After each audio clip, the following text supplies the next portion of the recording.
Je li nas netko tražio možda? Slabo vas čujem. Evo da sa 10.000 metara, dakle svijet zaista izgleda puno ljepši nego ovdje kada smo se prizemljili na zemlju. Zagrebe, ovdje je dosta buke od miga, čujemo li se? Čujemo se, Edi. Samo trenutak, molim vas.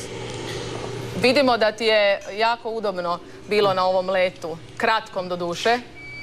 Pa jako ugodno, evo vidjeli smo i ovu reportažu prije i moram ti reći da Hrvatsko ratno zrakoplovstvo je u stanju izvršiti svaku zadaću, pa ako treba doći ćemo i po djecu i odvesti ih iz škole ili vratiti ih kući.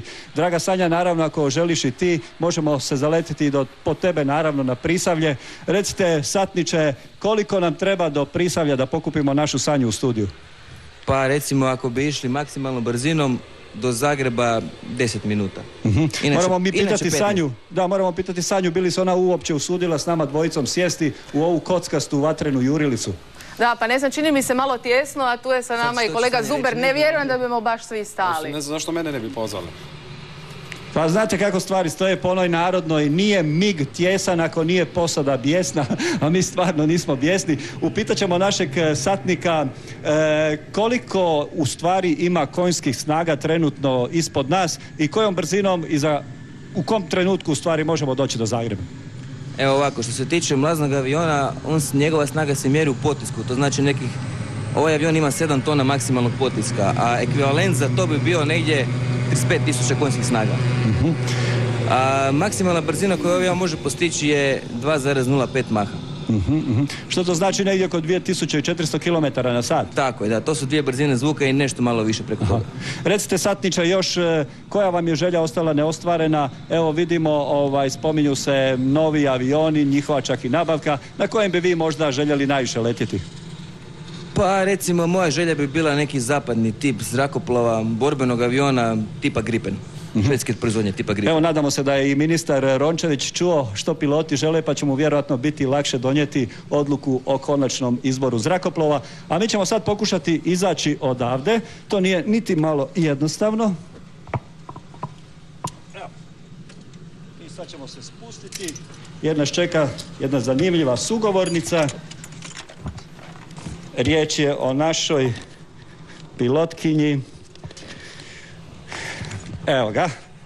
Jeste nas dugo čekali? Sa 10.000 dok se spustimo dole i treba malo vremena.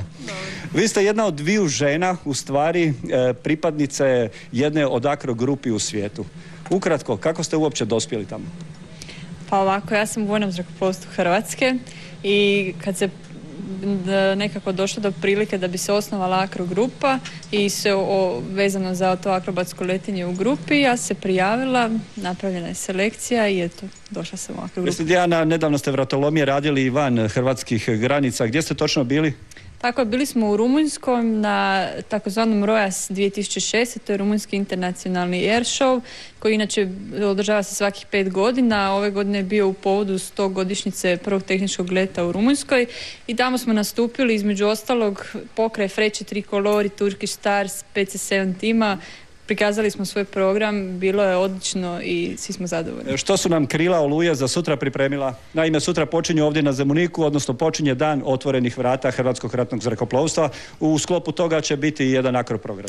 Tako je, bit će akroprogram Krila Oluje. On je sada malo drukčiji nego što je inače bio, ima dosta ležnog leta i zanimljivih, atraktivnih formacija. Reci nam, Dijana, za kraj ti letiš na Pilatusu. Koja je tvoja želja? Bili možda isto željela isprobati kako to izgleda na mlaznjaku?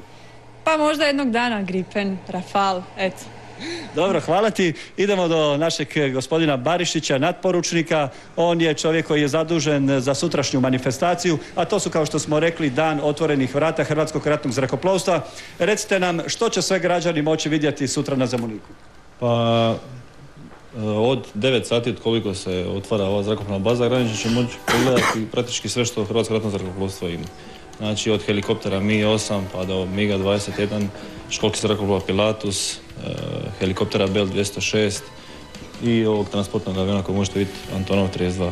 Evo, javljaju mi iz režije da polako nam emisija završava, pa onda recimo još samo za kraj da pozovemo sve građane kako ovdje iz okolice Zadra, tako i iz cijele Hrvatske da nam se sutra pridruže ovdje na Zemuniku. Tako, pozivamo sve građane zainteresirane da dođu tu da pogledaju sve što hrvatsko zrakoplovstvo ima i da vide naš program koji bi trebao biti u podne, znači ako grupa oko podne bi trebala biti. Hvala vam lijepa. Eto toliko ovdje sa Zračne luke Zemunik. Poštovana kolegice, mi se vidimo sutra ovdje ponovno na Zemuniku kada dakle počinje manifestacija Dan otvorenih vrata Hrvatskog ratnog zrakoplovstva, a do tada do letenja.